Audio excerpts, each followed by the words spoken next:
Yan mga boss, meron tayo ditong Lancer pizza. Yan, carb type.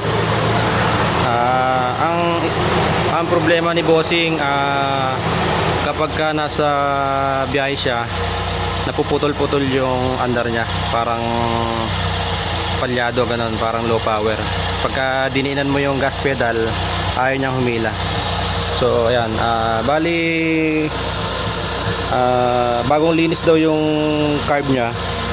So tayo chinek natin bago siya nung dumating siya dito. Chinek natin itong mga parts na ng kanyang sasakyan. May mga napansin tayo na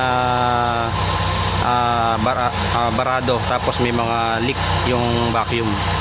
Tapos upon test driving mga bossing, ayun, maganda yung resulta ng ginawa natin. Bali in-overhaul na rin pala natin tong carburetor, binaklas din natin. So nilinis natin mabuti, hinanginan natin.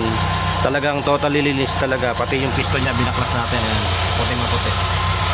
So ayan, ngayon okay na yung carb ni bossing, maganda na yung andar niya kahit naka-aircon. Panalo na. Kumbaga solid na yung takbo niya.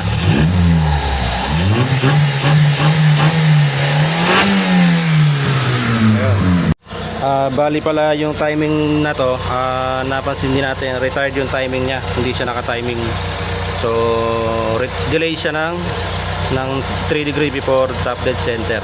Dapat kasi 5 degree before top dead center naka-timing siya. Pero ang ginawa natin 8 degree before top dead center. Bali ginamitan natin siya ng timing light mga bossing. Tapos ito may vacuum tester. Ginamitan natin siya ng proper tools para mapaganda natin yung performance niya. So ayan mga boss,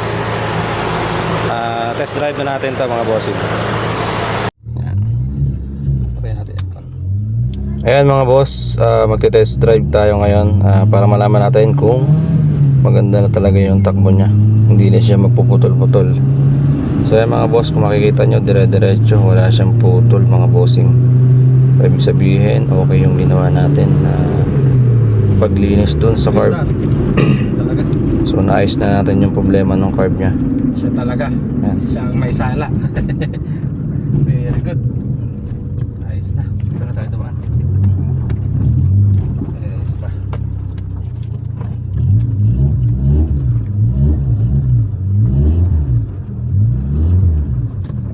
Hindi mo na susubukan, sir? Hindi na, sa pera mo pa lang alam ko na yan.